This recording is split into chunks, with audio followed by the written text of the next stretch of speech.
நாளை நாடு முழுவதும் அனைத்து மாவட்ட தலைநகரங்களிலும் ஆணவ கொலைகள் தடுப்புச் சட்டம் இயற்ற தமிழ்நாடு அரசை வலியுறுத்தி ஆர்ப்பாட்டங்களை நடத்த அறிவித்திருக்கிறோம். 9ஆம் தேதியில் சென்னை மற்றும் விழுப்புரம் ஆகிய இரு இடங்களிலும் 11ஆம் தேதி பிற மாவட்டங்களிலும் நடக்கும் என்று நான் ஏற்கனவே அறிவித்ததை அனைவரும் அறிவீர்கள். அறிவித்தவாறு 9ஆம் தேதி அதாவது நேற்று சென்னையில் எனது தலைமையில் ஆர்ப்பாட்டம் நடந்தேறியது. சென்னை, செங்கல்பட்டு, காஞ்சிபுரம், திருவள்ளூர் ஆகிய மாவட்டங்களைச் சார்ந்த சிறுத்தைகள் பங்கேற்றனர். மிகுந்த எழுச்சியுடன் இந்த ஆர்ப்பாட்டம் நடந்தேறியது. அதேபோல விழுப்புரத்திலும் தோழர் ரவிக்குமார், தோழர் சிந்தனை செல்வன் ஆகியோர் பங்கேற்ற ஆர்ப்பாட்டம் நடந்தேறியது. நாளை திட்டமிட்டவாறு அனைத்து மாவட்ட தலைநகரங்களிலும் இந்த ஆர்ப்பாட்டங்கள் நடந்தேற வேண்டும் என்று வேண்டுகோள் விடுக்கிறேன். 2 நாட்களுக்கு முன்பு முகநூல் நேரலையில் பேசுகிற போது 11ஆம் தேதி நடைபெறவுள்ள ஆர்ப்பாட்டம் குறித்து பின்னர் பேசுகிறேன், முகநூல் நேரலையில் பேசுகிறேன் என்று குறிப்பிட்டிருந்தேன். அதனால் 11ஆம் தேதி ஆர்ப்பாட்டம் இல்லை என்கிற கருத்து பரவலாக பரவி இருக்கிறது என்று அறிய வந்திருக்கிறேன். ஆர்ப்பாட்டங்கள் நடந்தேற வேண்டும், அதில் எந்த ஊசலாட்டமும் இல்லை. திட்டமிட்டவாறு ஒருங்கிணைந்த மாவட்டத்தின் சார்பில் நீங்கள் ஏற்கனவே முடிவு செய்த இடத்தில் இந்த ஆர்ப்பாட்டத்தை ஆங்காங்கே வெற்றிகரமாக நடத்த வேண்டும். தலைமையில் இருந்து அறிவிக்கப்பெற்ற பேச்சாளர்களை கொண்டு இந்த ஆர்ப்பாட்டத்தை வெற்றிகரமாக நடத்த வேண்டும் என்று கேட்டுக்கொள்கிறேன். நான் பெரம்பலூரில் தங்கியிருக்கிற சூழலில் பெரம்பலூர் மாவட்டம், அரியலூர் மாவட்டம் ஆகிய 2 மாவட்டங்களிலும் தனித்தனியே ஆர்ப்பாட்டங்களை ஒருங்கிணைக்காமல் ஒரே இடத்தில் நடத்துவது என்று முன்னணி பொறுப்பாளர்கள் விருப்பம் தெரிவித்திருக்கிறார்கள். நானும் அதிலே பங்கேற்க இருக்கிறேன். எனவே அரியலூர் மாவட்ட சிறுத்தைகள் அனைவரும் நாளை காலை 10 மணிக்கு பெரம்பலூரில் நடைபெற உள்ள ஆர்ப்பாட்டத்தில் பங்கேற்க வேண்டும் என்று கேட்டுக்கொள்கிறேன்.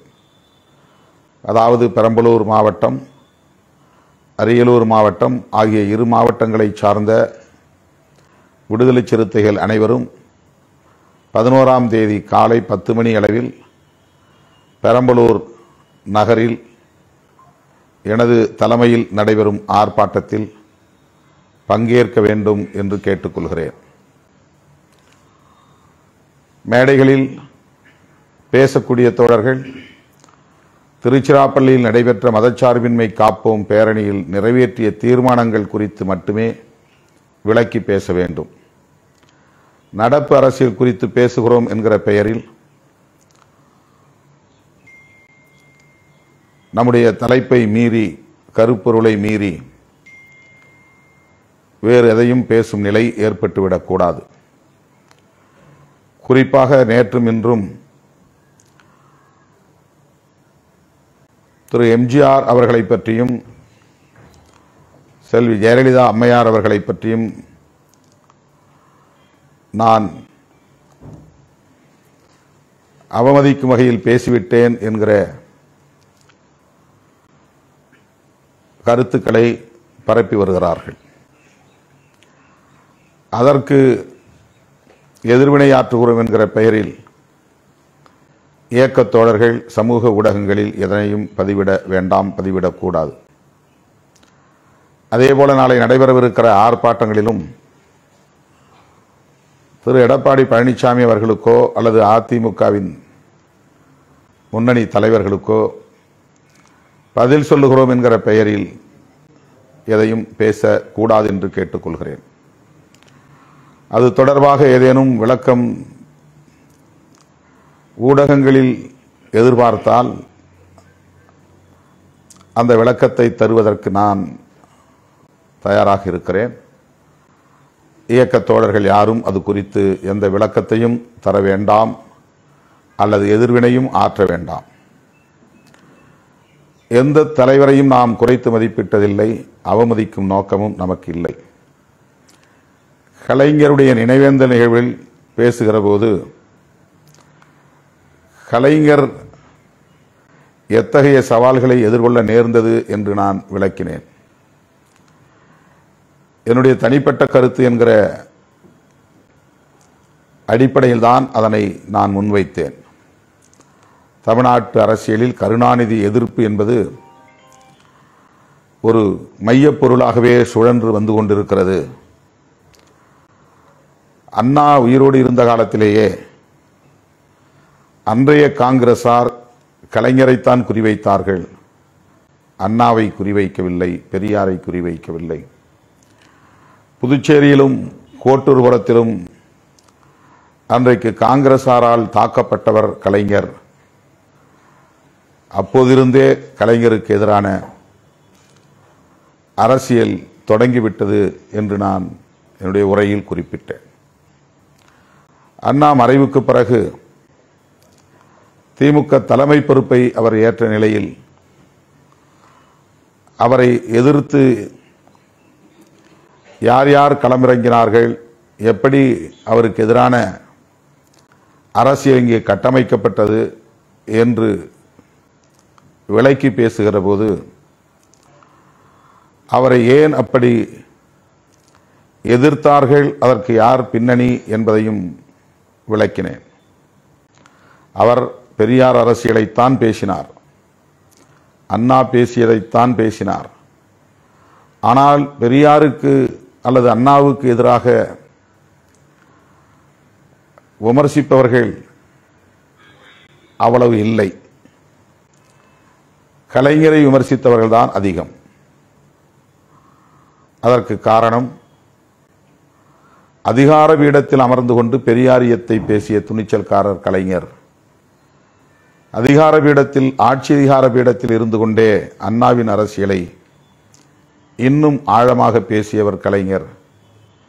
அதாவது பெரியாரியம் என்றால் பார்ப்பனிய எதிர்ப்பு என்பதை தமிழ்நாடு நன்கு உணர்ந்து வைத்திருந்தது.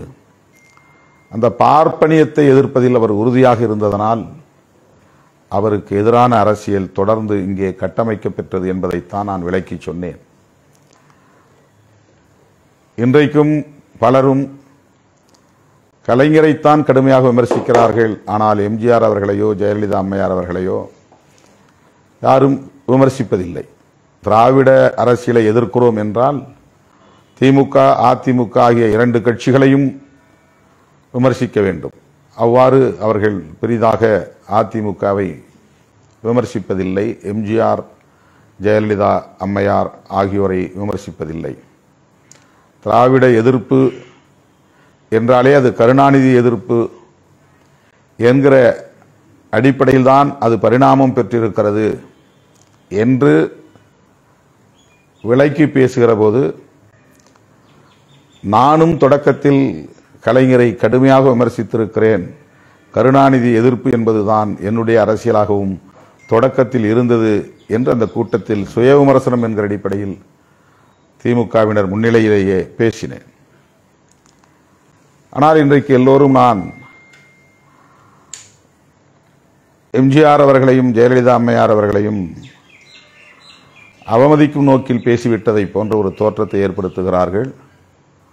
அப்படி அவர்கள் நமக்கு எதிராக எதுவும் பேசிவிட்டு போகட்டும்.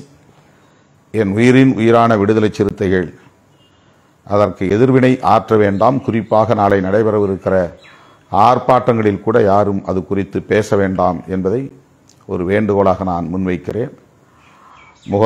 முகநூல், இன்ஸ்டாகிராம், ட்விட்டர் போன்ற தளங்களில் திரு எடப்பாடி பழனிசாமி அவர்களுக்கு பதிலளிக்கிறோம் என்கிற பெயரில் எந்த கருத்தையும் இயக்கத் தோழர்கள் பதிவிட வேண்டாம் என்று மீண்டும் ஒரு முறை கேட்டுக்கொள்கிறேன். தமிழ்நாடு அரசு ஆணவ கொலைகள் தடுப்புச் சட்டத்தை இயற்ற வேண்டும். முறையாக சொன்னால், சரியாக சொன்னால், இந்திய ஒன்றிய அரசுதான் தேசிய அளவில் ஆணவ கொலைகள் தடுப்புச் சட்டத்தை இயற்ற வேண்டும் என்று நாம் வலியுறுத்தி வருகிறோம். ஒரு முறைக்கு இருமுறை அமித்ஷா அவர்களுக்கு நாம் கடிதம் எழுதியிருக்கிறோம், நேரிலும் தந்திருக்கிறோம்.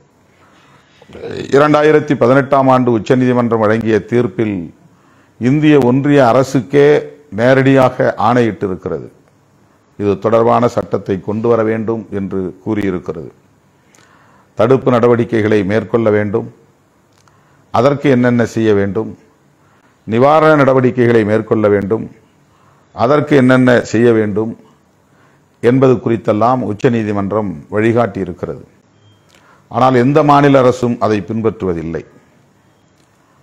இந்திய ஒன்றிய அரசும் அதை நடைமுறைப்படுத்த வேண்டும் என்று வலியுறுத்தவில்லை. ஆணவ கொலைகள் தமிழ்நாட்டை விடவும் வடமாநிலங்களில் மிக அதிகமாக நடந்து வருகிறது என்பதை நாம் அறிவோம். அண்மையிலே கூட துப்பாக்கியால் ஒரு இளைஞனை ஒரு மகளுக்காக சுட்டுக் கொண்டிருக்கிறான் என்ற செய்தியை நாம் படித்தோம். அது ஆணவ கொலை. உத்தரப்பிரதேசத்திலும் மத்திய பிரதேசத்திலும் இந்த ஆணவ கொலைகள், எண்ணிறந்த ஆணவ கொலைகள் அரங்கேறிக் கொண்டே இருக்கின்றன. ஆகவே இந்திய அளவில் ஆணவ கொலைகளை தடுப்பதற்கு சட்டம் வேண்டும் என்று தேசிய மகளிர் ஆணையம் வலியுறுத்தி இருக்கிறது. இந்திய சட்ட ஆணையம் வழிகாட்டி இருக்கிறது. மேலும் உயர்நீதிமன்ற நீதியரசர் ராமசுப்பிரமணியம் ஒரு வழக்கிலே தீர்ப்பளித்திருக்கிறார். சக்தி வாகினி அமைப்பு தொடுத்த வழக்கிலே உச்சநீதிமன்றம் நான் முன்பு சொன்ன அந்த வழிகாட்டும் நெறிகளை வழங்கியிருக்கிறது. இப்படி எண்ணற்ற பல அமைப்புகள், சட்டப்பூர்வமான அமைப்புகள், அரசாங்க அமைப்புகள் ஆணவ கொலைகள் தடுப்புச் சட்டம் குறித்து அழுத்தமாக பேசியிருக்கிற நிலையில் இந்திய ஒன்றிய அரசுதான் அந்த சட்டத்தை கொண்டு வர வேண்டும் என்பதிலே யாருக்கும் மாற்று கருத்தில்லை. ஆனாலும் இது சட்டம் ஒழுங்கோடு தொடர்புடைய பிரச்சனை என்பதனால் மாநில அரசுகளுக்கும் அந்த அதிகாரம் உண்டு. எனவே இந்திய ஒன்றிய அரசு இந்த சட்டத்தை கொண்டு வரும் என்று வேடிக்கை பார்த்து கொண்டிருக்காமல் தமிழ்நாடு அரசே அந்த சட்டத்தை கொண்டு வர வேண்டும், பிற மாநிலங்களுக்கு முன்மாதிரியாக விளங்க வேண்டும். கடந்த காலங்களில் புரட்சிகரமாக சட்டங்களை இயற்றி மக்களிடையே வரவேற்பை பெற்ற இயக்கம் திராவிட முன்னேற்றக் கழகம். அண்ணா ஆட்சி பொறுப்பேற்றதும் பெரியாரின் கனவை நனவாக்கக்கூடிய வகையிலே சுயமரியாதை திருமணங்கள் செல்லும் என்று சட்டம் கொண்டு வந்தார். அதற்கு அனைத்து தரப்பு மக்களிடையேயும் எதிர்ப்பு வரும் என்று அவர் அஞ்சவில்லை, பின்வாங்கவில்லை. அனைத்து சாதியினரும் அர்ச்சகராகலாம் என்கிற சட்டத்தை கலைஞர் கொண்டு வந்தார். அதுவும் கடுமையான விமர்சனத்திற்கு உள்ளாகும், எதிர்ப்புக்கு உள்ளாகும் என்று அவர் தயங்கவில்லை, துணிச்சலாக கொண்டு வந்தார். அதைப் போல இன்றைய முதல்வர் தளபதி ஸ்டாலின் அவர்களும் ஆணவ கொலைகள் தடுப்புச் சட்டத்தை கொண்டு வந்து பிற மாநிலங்களுக்கு ஒரு வழிகாட்டியாக அவர் முன்மாதிரியான முதல்வர் என்கிற வகையிலே செயலாற்ற வேண்டும் என்றுதான் இந்த கோரிக்கையை நாம் வலியுறுத்துகிறோம். எனவே என் உயிரின் உயிரான விடுதலை சிறுத்தைகள் நாளை திட்டமிட்டவாறு ஆணவ கொலைகள் தடுப்புச் சட்டம் கவின் செல்வகணேஷுக்கு வீரவணக்கம் செலுத்திவிட்டு ஆணவ கொலைகள் தடுப்புச் சட்டம் நிறைவேற்ற வேண்டும் என தமிழ்நாடு அரசுக்கு வேண்டுகோள் விடுத்து முழக்கங்களை எழுப்ப வேண்டும். சிறப்புரை ஆற்றுவதற்கென்று தலைமையகத்திலிருந்து அறிவிக்கப்பட்டவர்களை பேச வைக்க வேண்டும். தீர்மானங்கள் ஒவ்வொன்றையும் தோழர்கள் ஆர்ப்பாட்டத்திலே படிக்க வேண்டும். 13 தீர்மானங்கள், 13 பேரை தேர்வு செய்து ஆளுக்கு ஒரு தீர்மானம் என்று படிக்க வேண்டும். மற்றவர்கள் யாரும் பேச வேண்டாம். தலைமையிடத்திலிருந்து அறிவிக்கப்பட்ட பேச்சாளர்கள் மட்டும் உரையாற்றினால் போதும். அந்த தீர்மானங்களை விளக்கிச் சொன்னால் போதும். மதச்சார்பின்மை காப்போம் என்கிற முழக்கத்தை முழங்கினால் போதும் என்பதை சொல்லி முடிக்கிறேன். நன்றி, வணக்கம்.